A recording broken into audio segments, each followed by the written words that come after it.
Hello everybody, my name is Sasha and welcome to my channel. And today in this video I'm going to share with you the main differences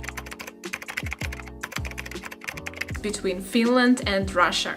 So if you're interested, let's get started. Well, it's not, I think, a secret, or I'm not opening a new galaxy here, that Finnish people are more like healthy, that they're more sporty.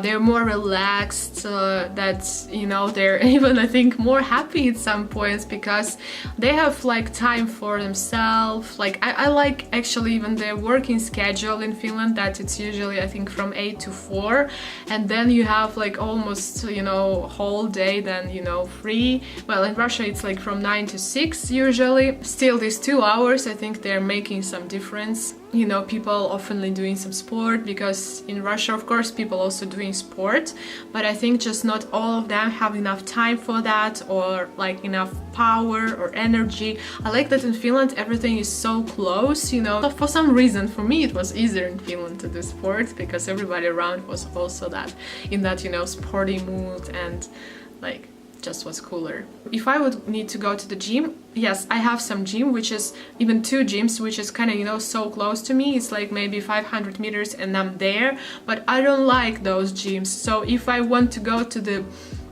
proper one, I also will need to spend 1 hour to go there, and that, like, for me that's craziness, because if I, for example, will arrive after work or after my studying and I will want to go to the gym, then kind of, well, just 2 hours for the road to go there and way back, and like also be there for 2 hours, then it's like already 4 hours. So of course Helsinki is bigger, and but still it's bigger, but it's not that big. So, and it doesn't feel that, you know, this like road, like the time which you're spending on the road, that it's taking so much energy from you. I mean, for example, sometimes I can have work just for 2 or 4 hours, and that's fine, but it's also taking, for example, 1 hour to go there and 1 hour to get back. And even if I had work just for 2 hours, when I'm coming home I'm feeling exhausted, because, like, you know, this way which you needed to do, like, also I think it's affecting like the air pollution, that in Finland the air, like, well, it's not a secret, it's more clean.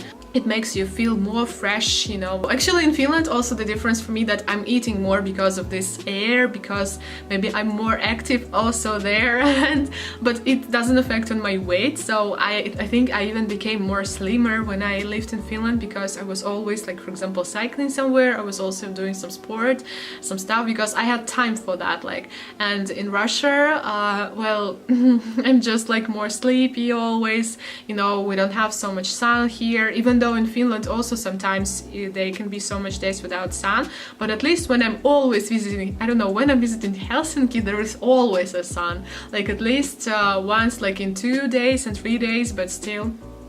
So that's impressing me a lot. I like the sun. Okay, so the next thing, it's relationships, and I don't want to talk about it a lot because well, I have, for example, a video about like Finnish versus Russian like men, and you can watch it there. So I'm basically telling my like truly whole opinion about that, but it's different a little bit in Finland, that people, for example, can date with each other.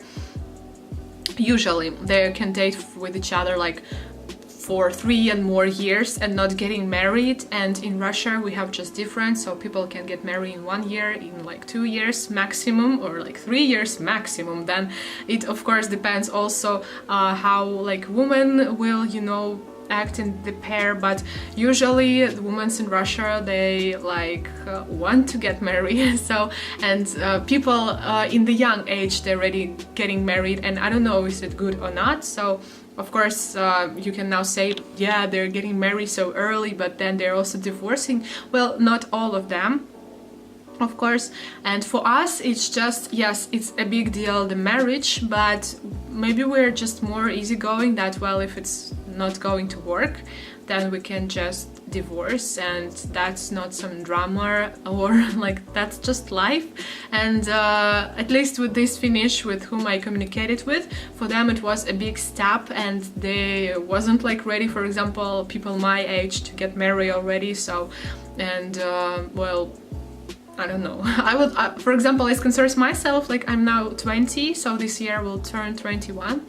And I know a lot of girls who are my age and they're already even having, you know, a baby. I'm not saying that it's like super wise or that everybody should do that, but for me it also would be fine if I like meet now some person, like some man with whom I will feel super comfortable, you know, ready to get married. So, and maybe like in 1 or 2 years, like when I finish university, for me it would be okay also to have a baby already. So that's just you know, about maybe I don't want to say like difference of maturity, yeah, so but I think like just people are more easygoing with that kind of like subject, and they are more earlier ready to do. For example, why it's good, because in when women are already like almost 30, it's more harder to like get pregnant or to get a baby or to have a baby, you know. So, and that's what's also usually happening in Europe, because people like, they like to chill with each other more, like to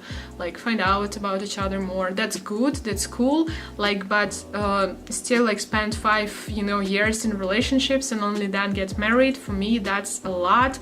That's like my half of my life. So, and that's why it's like the difference which I noticed, and which I think it's like very, you know, you can see it, it's very strict. So you can also actually text how you relate to that, and would you be ready, you know, to get married with some person like you're dating with, you love like this person after 1 year, after 2 years, is it fine for you, or like you also need to spend more time to see, to verify our feelings, you know, like how it's going and stuff. So let me know in the comments down below what you actually think about that. Okay, so and the last difference about which I'm going to talk today is the language. And what I mean, like the language. I'm not going to talk about Finnish, no. For example, all of the movies, like in Finnish TV, almost, yeah, all of the programs, lots of the programs, that they are in English, like in the original language. And that's cool, that's awesome, because people can learn English, like they know English more properly than in Russia, because we have all our movies dubbed. Harry Potter, like some Home Alone, some other movies, like all of them in cinema theaters, like everywhere. And if you want to watch, for example, that's ridiculous, if you want to watch a movie in English, like in Russia, you have to pay more for that. I mean, like, well, of course, maybe because not so much people watching them, that's why the price is higher. But anyway, that's just so ridiculous, and I'm really feeling myself that I'm now actually downloaded Netflix and like watching it in Russia, like I'm watching movies and TV series in English, and I can even feel how it affects on like my thinking, on my life, on my level of language, because like before, all of the time, like maybe 2 months ago, I was watching them just in Russian, and it was hard for me already to communicate in English, to create some sentences, you know, like even when I passed TOEFL, I felt that it was hard for me to talk. And maybe it's also a fact because I'm not having so much English practice here, so just with you guys when I'm shooting videos, and that's why I'm happy that I started again to do it more oftenly. Plus I start to read some also books in English, and you know, that's just affecting a lot when you can hear and listen so much the language, like some foreign one, when you're, you know, you have to learn it to understand the movies. That's the difference. So that's why I'm obsessed that in Finland they're like showing the movies in English, in the original language, and I would like to that in Russia they would do same. But I think even if they start now, we have just so low percent of the people who will understand what is even going on, you know, on the screen, that maybe we would have some, you know, maybe meetings or like some really like you know, debates, like fire debates in like every like social media or everywhere, that people would ask to, you know, return it in the way it was.